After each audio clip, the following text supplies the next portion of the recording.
Hi, everybody. Tim Hughes here. I'm the CEO and co-founder of Aspertillo.ai. And with me today, I've got Helen Mackenzie. And we're going to be talking about why sales and procurement are actually twins and to how to fix the buying friction. So, Helen, before we get into it, where can people find you? Okay, Tim. Well, I'm usually hanging around on LinkedIn, and my handle is Superstar Helen. And if you go to my bio and you scroll down a little bit, you'll find out why I'm called that. and well worth checking Helen out on LinkedIn because she has an amazing summary title that you will have never seen anything like that before. And it's well worth just popping over to see Helen just to see that. So I really love this idea that sales and procurement are twins because I've kind of always thought that, and I've actually always loved working with procurement. I've always thought that they were a bunch of great people. So let's get through the questions. So you spent a large chunk of your career in procurement before moving into sales. What was the single biggest shock or haha moment you had when you officially sat on the seller's side of the table? Well, obviously, Tim, I think the first thing I sort of went aha about was that we were actually two sides of the same coin. Yeah.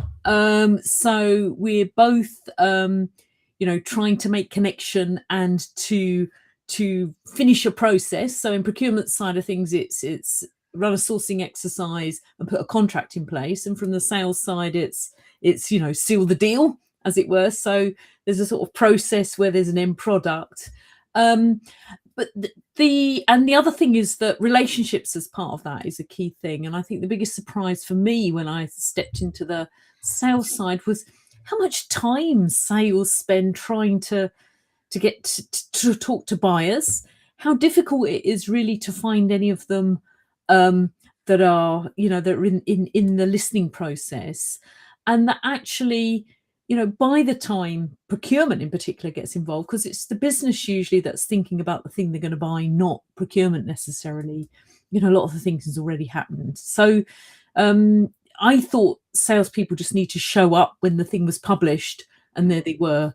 Whereas that conversation and that engagement much earlier in the process, one, happens all the time with the business, but two, also is a really important part of actually winning the deal. You argue that buyers aren't rejecting sellers, they're rejecting noise. In a world where AI can generate infinite personalized emails, how do you define the difference between a high value touch point and just sophisticated noise? Well, when you think about it and you think about buyers, I always talk about procurement because procurement are not only getting contact from people who want to sell them something that procurement would buy, procurement technology, for instance. They're also, getting inbound and contact from everything the business that they work for buys. So when we talk about noise, who wants a phone call from somebody when you're in the middle of something, when you're just trying to get the kids to school, when you just thought you'd finished for the day? So and AI seems to be really good at this thing about interrupting people. I'm just gonna interrupt you now with an email, with a phone call. I don't know. Just raising this to the top of your inbox. Yeah, just floating it up there. So I don't, I think that people are, it's noise because it's unwelcome. It's unwelcome. Now, a high value touch point or a high value connection is really something that comes to you that's useful. So, that could be a conversation at a time that works for you. Yep. A message at a time that works for you, or somebody sharing some information that's useful to you that you didn't know before. And I think that's these are useful things that people get, and they doesn't matter how well crafted something is, if it's not the right time and it's just unwanted, then what's the point?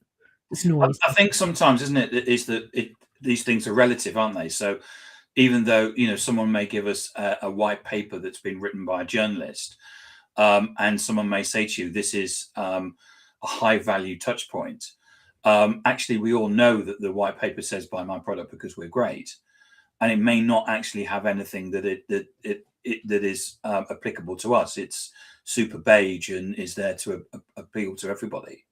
Yeah, and I think it doesn't matter how much you research somebody. So, you might research me, you might find out where I live, you might look at the job title and the description I've got, and you might think you've got something I need.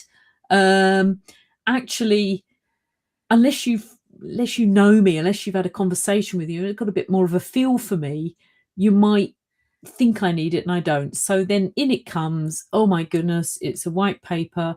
I that might be interesting, but what I feel then is I feel guilty that you've sent me something that you've spent a lot of time crafting. A lovely email that says, Helen, this is I saw this and I thought of you and da-di-da-di-da-di-da. And you think, oh yeah, I'll read that at some point. And then you just feel guilty because you haven't read it, and it probably may or may not have been useful to you anyway. But the last thing I want to feel about you is guilt, even though you've sent me something that you think might be very useful and you've tried really hard to make it really personal. So I think that's something that nobody wants to feel is guilt, is it? It's a really interesting point, Helen. Yeah. The myth of the level playing field is a spicy topic. If most buyers already know which suppliers they want before procurement formally begins, what does the traditional RFP process become a performance exercise, and how do we fix that? Well, I mean, I think it's not performative, but I think that what we need to remember is that part of procurement's role is managing risk, right? Yep. So even if you're a new supplier, or even if I don't have a supplier for what I'm buying, suppliers where I've got a feel for them, I perhaps had a conversation with them, or somebody I know's used them already, or I've used them myself in a previous role, that taking the risk out of that is really important. So if there's a stat that's kicking about that 80% of suppliers that are invited into an RFP or that are engaged in that are people that we know already. So, that's about managing risk.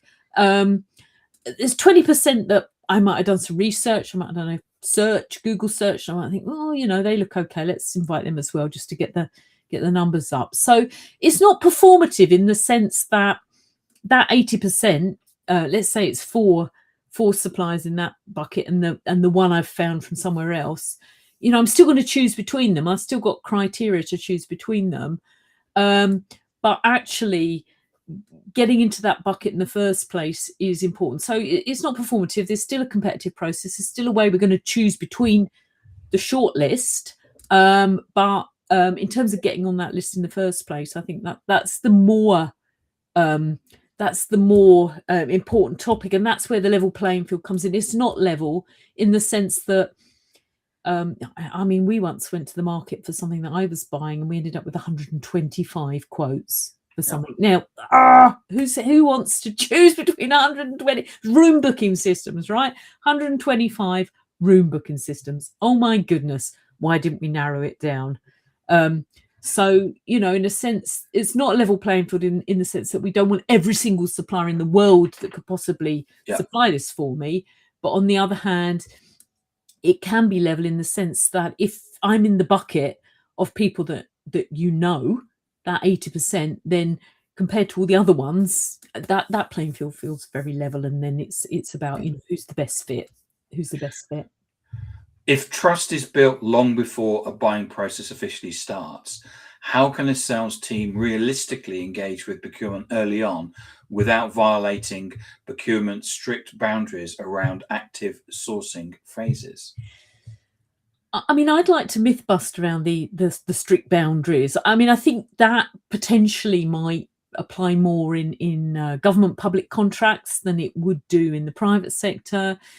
My view's always been, until we actually start the sourcing process, we can have conversations. And if I was, I'm in sales now, and I would push back and say to people, look, there's nothing wrong with you having a conversation with me about what I'm seeing in the marketplace, about, ideas around innovation, around, things that I've learned.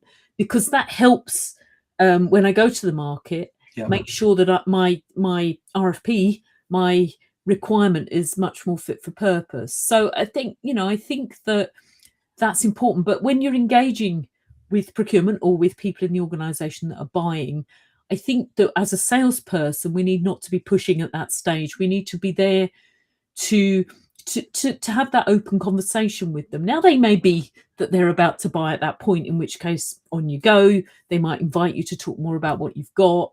But I do think that helps to build that trust, is that I'm here to have a conversation with you, to tell you what I know, to hear what you've got to say, and so on. And I think that what I heard from somebody a couple of weeks ago was they're really keen to talk to people way before they want to buy. They're in a sort of IT consulting company, and that actually when the RFP comes out, they're probably not going to win because they don't know you well enough to be able to respond to that RFP and to put in a proposal that actually works for you. So finding out more about you at that stage is really important. So, and that's how you build trust. Trust is built by, not immediately saying, I've got this lovely thing I can sell to you, and please, please, please let me demo it. Let me send you a brochure. Let me get you embroiled in it. Let's just have a conversation. But that's important. And back to my 80%, you built trust, you've got the relationship, you're now into that 80% bucket, and that's that's really, really important. But I think I would be, as a salesperson, really quite confident in terms of just pushing back a little bit with a buyer. As I say, it's not necessarily procurement, it's probably somebody in the business, and just say, look, in my experience, this isn't jeopardizing anything you're doing, because you're not in a process where you're asking for quotes at this stage. We're just having a conversation. We could have bumped into each other at a conference and be having a chat. Just because it's on, in a format like this doesn't make it any more formal. We're just having a networking chat. When I was at Oracle, we went through a process of, especially in public sector, of connecting to people on LinkedIn, because that actually allowed us to influence deals when there was actually a procurement, because we could create a piece of content and share it with our network of, especially the people that were going through that evaluation. And while we could never share a correlation between the fact that people were liking that piece of content and the fact that they bought from us, we always felt that it helped. And I should point out, we were doing that 12 years ago. Yeah, and I think one of the things that it is important, and back to that conversations about the market, understanding what's going on, is that, let's say you're buying a car. Let's say you're buying a car and you speak to me and I tell you, about some functionality within the car that's really interesting. The way that the puncture is mended. I was hearing that you get this spray thing you put in the tire now, rather than taking the wheel off and putting a new one on, right? And so that's new. That's a new way of working. So when I'm procurement, I'm going to the marketplace and I'm specifying all the things I need in the car. I know what modern thinking is around the spare wheel and the puncture. So when I do my RFP, I'm not putting in things that are outdated or wrong. So, they're actually fit for purpose, and they're new. So getting that conversation with the buyer, making sure they understand what's working in the marketplace, possibly making sure, understanding what functionality, what things are different for you, actually helps when they go to the market, because they're saying, well, do you know what, we've got to have that bit in there because that thing's really important. So if somebody comes back without that functionality, that's not going to be fit for purpose. It puts you in a better position to win. It's about trying to frame the way that things are chosen before they even go out with the criteria to choose it. So yeah, absolutely, there's that ability to shape what the requirement is before you go out, which is only possible through conversation. So marketing and sales are still largely judged on volume, leads, downloads, and outreach activity. If you could completely redesign how B2B sales teams are measured to get to better align with how procurement actually buys, what would those new metrics look like? Well, I think I would be looking at not measuring activity. I don't know. I made 200 phone calls today and nobody answered. Well, good for you. you're somebody that's good at persistence, but does that actually get us to a place where somebody's going to buy from us? Not so. If I was creating a metric, I might say something around trust. How do we measure trust? Well, if I message you, Tim, and you're in my network about something, do you actually respond? So I message you on LinkedIn, or I send you an email, or I send you I phone you and I leave you a voice message. Being connected to somebody. Yeah, being connected. Absolutely.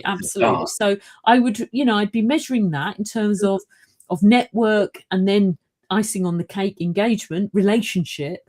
And then I think I would be looking at, whether we were then, being invited to quote, was making a short list, or even back to that point that we've just been talking about, did we actually manage to influence the content of an RFP before a buying process started?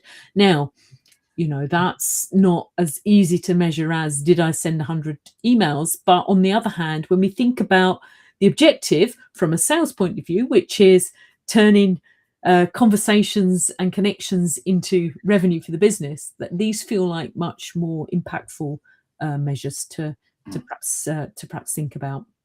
What is the single biggest assumption sales make about procurement that instantly creates friction? And conversely, what does procurement assume about sales that holds them back? Well, unless you're selling a paperclip or something like that, I think the biggest assumption sales make about procurement is that they want the lowest price. Right.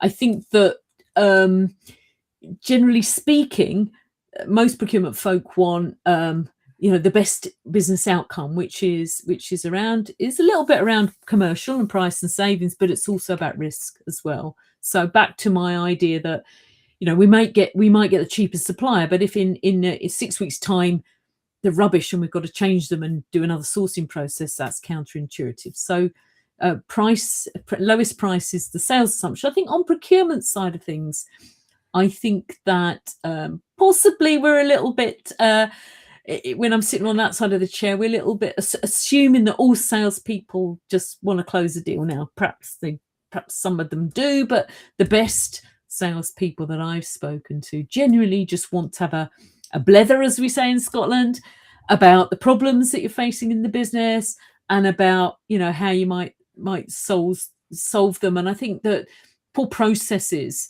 within sales sort of hide all that lovely value that relationships and conversations can be. And I think the other biggest assumption that procurement can make about sales is about this closing of deals, that actually the best salespeople will walk away and they won't sell you something if it's not going to work for you. They're going to actually say, do you know what, Helen, this isn't a great fit for you.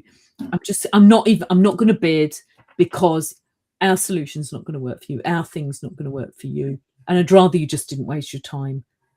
I didn't waste my time selling to you something that doesn't actually work for you. Yeah, I think it's very powerful. I think sometimes salespeople think it's negative. Actually, I think procurement people actually, there's a respect by saying, this is we're out of here. Yeah, definitely, because you're not wasting anybody's time. Then yeah, I've not got to score your deal, which does your proposal, which doesn't work for us. Yeah, I've not got to award that contract, which 6 weeks time I wish I hadn't.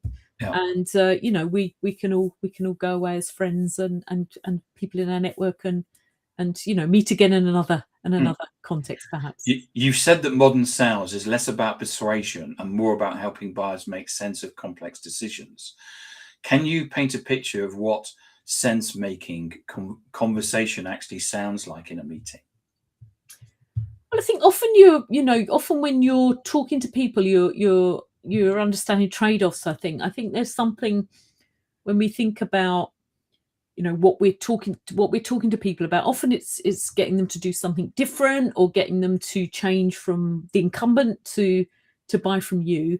So I think we need to understand what the pros and cons are of something, and a more relaxed salesperson, a more competent salesperson can help somebody navigate through that. They can think about risk and questions perhaps that the buyer hasn't thought to ask.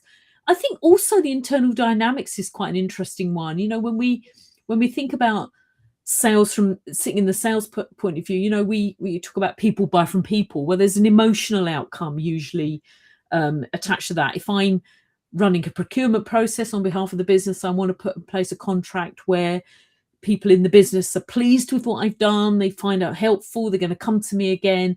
So I think as a salesperson, if you can facilitate the buyer thinking about those internal dynamics, I think that is again about sense making, about navigating a process, and actually that you're in it together, that really you're sitting together as a team taking the solution through the business. If you're not going to go through a formal RFP process and you're just moving it through, that actually, you know, the sense making is really being that external ear and trying to get the buyer to stress test things, even if they're wowed by something and they really want to make it happen and they've got budget, etc. You know, that's where I think we can be really helpful as salespeople.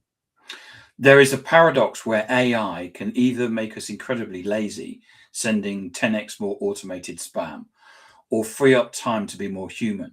How are you seeing the most forward-thinking teams use AI to actually deepen human relationships? Okay, well, I mean, the obvious thing for AI is about preparation and research and all that side of things before you actually talk to somebody. So, you know, something that we might have spent an hour sort of researching, I might research you for an hour, Tim, just to see, you know, to work out what the Chinese symbol is in your LinkedIn handle. Does that say Tim Hughes or is it something else? Through to that, I think AI can help us with that. And for me, what I think AI also does is the whole admin process. So note taking, writing things up, helping us do all of that afterwards. And what that's releasing me to do is during a conversation with somebody is to actually listen, to think, to respond, to empathize. And I think that's where it makes us more human, that we're not worrying that we're making notes and getting everything down. We're not worrying that we've got to raise certain things we can be more relaxed, we can be more prepared, we can, you know, talk about things that AI has helped us find out about a person we're having a conversation with. So just empathetic communication, I think, is where it's really liberating. How can procurement leaders shift their internal reputation from being a cost cutter or a gatekeeper to a strategic partner that both internal stakeholders and external suppliers actually want to work with? Well, I think this is the holy grail. There's been a lot of content produced about this over the years, but I personally think that we, on the procurement side, need to be storytellers. We need to get better at telling stories, because storytelling is the human thing, which helps make messages sticky. So we need to be able to tell more stories about the value we can create. So it's not just about savings is important. I think if we pretend we're not there to get the best deal and to optimize how much it costs, you know, we're pretending we're somewhere else. But being able to tell stories, being able to bring things to life, I think for me that would help the most with the rebrand. And that then makes procurement be the person that engages earlier in a business process. So ideally, you're invited to the conversation right at the start when somebody in the business thinks they need to buy something, be it a new factory or a new desk, and then you can help shape strategy. Then you can use all the insight from the conversations with the market, with suppliers, with salespeople that you've engaged with, rather than just running an administrative process. But you need to get that storytelling out there, because it will just change the way people think about you. They'll think about the person that created the value, that delivered the outcome, not the person that was the roadblock and slowed everything down, which is what most people think procurement is. Right, last question, Helen. If both a sales leader and a procurement leader are listening to this episode, which one habit each side should stop doing tomorrow to immediately make the buying experience better for everybody? Okay, well, I think from a sales point of view, is please stop, treating every connection, request, acceptance as an opportunity to pitch. You know, every email address acquired from something as the opportunity to send 1 trillion emails to, and actually think that all of this is just about creating relationships before you actually need the opportunity. So if sales could get the head round actually patience and relationship building. I think that would be brilliant. On the procurement side, I'd say, you know, stop waiting for a sourcing exercise for the opportunity to meet suppliers. You create an hour a week where you actually talk to somebody about something that your business might want to be buying. Stop being frightened of speaking to them. It's not going to prejudice a sourcing exercise. It'll inform it. And if you spend time making those connections, then when you come to do the sourcing, you've got those relationships, you've got some great suppliers to invite into a process, and you're going to create a better outcome for the business. Excellent. Helen, remind us again where we can find you. Okay, so on LinkedIn, I'm Superstar Helen. I'm also Superstar Helen on Blue Sky. On X, I'm not on there very often, and I'm called Procurement Helen on TikTok. If you're there, you might see one of my windy clifftop videos on TikTok as well. But Superstar Helen on LinkedIn is the main place you'll find me, and obviously Helen Mackenzie. And go and check out my strapline.